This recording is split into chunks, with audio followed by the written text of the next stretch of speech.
Ein 60 € Akkusauger ist besser als ein 700 € Dyson Flaggschiff? Kann das wirklich sein? Aktuell sieht man überall Akkusauger für unter 100 €, tausendfach gut bewertet auf Amazon. 4 Sterne hier, 5 Sterne dort, durchweg positive Amazon-Bewertungen und so weiter. Wir haben jetzt schon oft von unseren Zuschauern gehört, dass sie teure Akkusauger unnötig finden und dass es auch ein billiger Akkusauger für den Alltag tut. Aber können die hier wirklich mit einem 700 € Dyson mithalten? Oder ist das nur Fake-Bewertungsmarketing? Also, ihr fragt und wir antworten hiermit. Wir haben uns einen von diesen besagten Staubsaugern bestellt und genau das für euch herausgefunden. Und die Ergebnisse haben uns ehrlich gesagt selbst überrascht. Denn die Antwort ist nicht so eindeutig, wie du vielleicht denkst.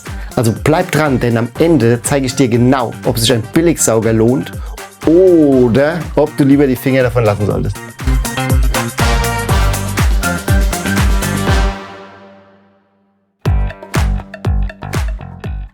Schauen wir uns jetzt mal zunächst an, womit die billigen Akkusauger eigentlich werben. Tausende positive Bewertungen auf Amazon, ein Preis unter 100 € und Werbeversprechen wie extrem starke Saugkraft und für jeden Bodentyp geeignet. Und das klingt doch erstmal nach einem Hammer-Deal, oder?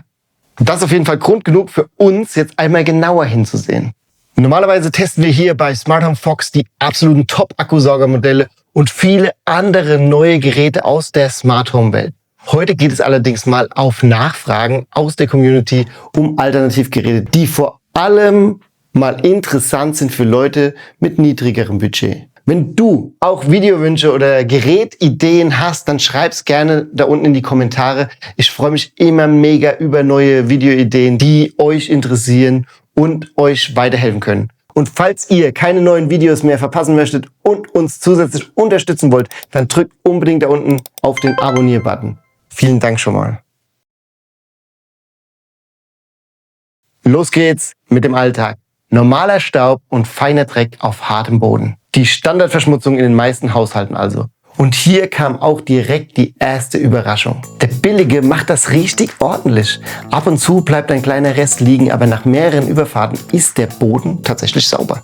Für eine kleine Wohnung, so ein WG-Zimmer oder als Zweitgerät für den schnellen Griff zwischendurch, wenn eigentlich bei dir schon der Saugroboter saugt, reicht diese Leistung also locker aus. Wenn du die aktuellen Preise für unsere Testprobanden wissen möchtest, schau mal in der Beschreibung, da findest du einen Link zum Shop. Da halten wir alle Angebote immer aktuell für euch. Das war jetzt erstmal der leichte Alltagsschmutz, aber wie sieht's mit großen Schmutzpartikeln aus? Hier wird's jetzt richtig spannend. Wir haben Linsen auf dem Boden verteilt, quasi der Klassiker unter den Robustheitstests. Und auch hier, sogar an der Kante und in den Ecken, saugt der Billige richtig solide. Da kann er tatsächlich mit dem Dyson mithalten. Der Dyson macht das zwar, wie ihr sehen könnt, in etwas weniger Überfahrten, aber das Endergebnis ist tatsächlich ähnlich. Aber auch hier wird klar, warum der Billigheimer so günstig ist. Schüttelt man den Sauger nach dem Einsatz, fallen die schweren Linsen einfach unten wieder raus. Das Saugrohr ist innen nämlich nicht richtig verschlossen. Beim Dyson passiert das nicht. Da bleibt alles sicher im Behälter. Das ist natürlich ein absolutes No-Go bei Akkusaugern. Wie ärgerlich ist das, wenn du gerade alles aufgesaugt hast und es fällt wieder raus. Aber eben hier merkt man klar, wie der günstige Preis zustande kommt. Und dann kommt der Moment, der uns am meisten überrascht hat. Haare. Hier ist der Billige ehrlich gesagt fast unbrauchbar. Die Haare verheddern sich sofort in der Walze und man muss sie mühsam von Hand rauspulen. Wer will seinen Dreck anfassen? Jedes Mal aufs Neue. Beim Dyson wandern die Haare einfach direkt in den Schmutzbehälter, quasi ohne dass du überhaupt etwas davon merkst. Wenn du also Haustiere hast oder lange Haare in der Wohnung ein Thema für dich sind, dann ist das hier wirklich ein Dealbreaker. Auf Teppichen zeigt sich dann noch eine weitere Schwäche. Bei Sand und feinerem Staub fehlt den Billigen spürbar die Kraft im Vergleich zum Dyson. Für den groben Dreck reicht es noch einigermaßen, aber richtig tief im Teppich sitzender Staub bleibt einfach liegen. Übrigens, wenn du dir nicht sicher bist, welcher Dyson für dich der richtige ist, dann schau mal, hier oben haben wir ein ausführliches Vergleichsvideo zu den besten Dyson-Akkusaugern. Wenn du nicht weißt, welcher Akkusauger für dich das Richtige ist und du nicht weißt, worauf du achten musst, dann schau doch einfach mal unten in der Beschreibung, da findest du einen Link zu unserem Akkusaugerberater. Da beraten wir dich von Mensch zu Mensch. Und das Beste ist, das Ganze ist kostenlos, aber nicht umsonst. Auch bei der Verarbeitung merkt man dann ganz klar, hier wurde am Material gespart. Fällt der Sauger mal runter, geht er entsprechend schneller kaputt als ein hochwertiges Gerät. Das Material ist einfach so ein bisschen billig im Vergleich zu so einem Dyson. Auch die Steckverbindungen passen dann nicht ganz so gut. Und was uns auch aufgefallen ist im Test, wenn man ausleeren will, ist echt schwierig. Da muss man ein paar Mal drücken oder zur Not mit der Hand nachhelfen. Auch für geräuschsensible Menschen ist das ein interessanter Aspekt. Wenn man jetzt den Dyson anmacht, dann klingt das wie so eine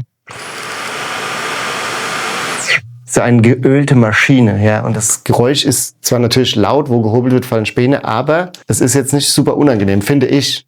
Das ist natürlich auch Geschmackssache. Und bei dem No-Name hier oder komischer Name hier,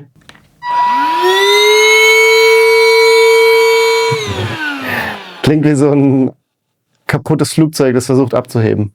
Und dazu kommt, es gibt nur 2 Modi, Automodus und Max-Modus. Und der Automodus ist spürbar zu schwach zum Saugen. Man saugt also fast immer im Max-Modus, was den Akku ordentlich Leistung kostet und ihn super schnell leer saugt. Für eine wöchentliche Grundreinigung weniger Räume reicht das zwar, aber eben nicht für mehr. Und dann ist da noch ein Punkt, der richtig wichtig ist, also aus meiner bescheidenen Sicht. Der Akku ist bei diesem Gerät hier, bei diesem Billiggerät, fest verbaut.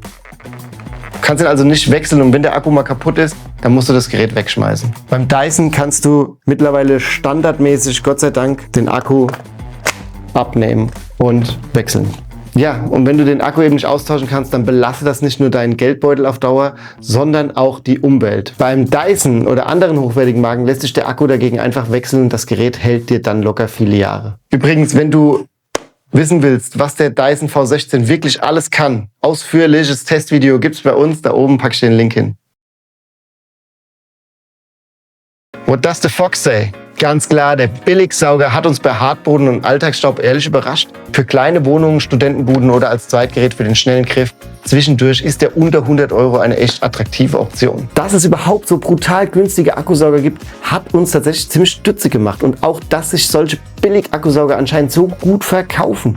Die gibt's ja echt überall, egal auf Amazon, bei Lidl, Kaufland, Aldi oder dem Schrotthändler Nummer 1 Temu. Aber wer beim Preis spart, der darf auch nicht mit zu hoher Qualität rechnen. Denn sobald Haare, Teppiche oder Langlebigkeit ins Spiel kommen, merkt man ziemlich schnell, wofür man bei einem Dyson oder anderen teureren Modellen von bekannten Herstellern eigentlich bezahlt. Und ganz ehrlich, ein hochwertiger Sauger mit wechselbarem Akku hält im besten Fall Jahre, vielleicht sogar Jahrzehnte, während der billige irgendwann einfach im Müll landet.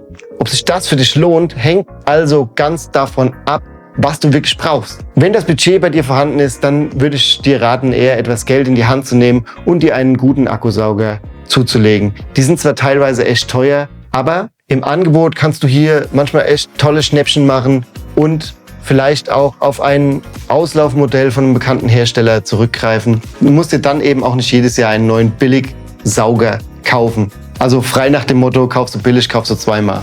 Also mindestens. Wenn du dich darüber ein bisschen informieren willst, dann schau mal da oben, habe ich dir ein Best-of-Akkusauger-Video von uns verlinkt. Da vergleichen wir Top-Modelle und finden heraus, welcher die beste Option ist. Und auch da gab es jede Menge Überraschungen.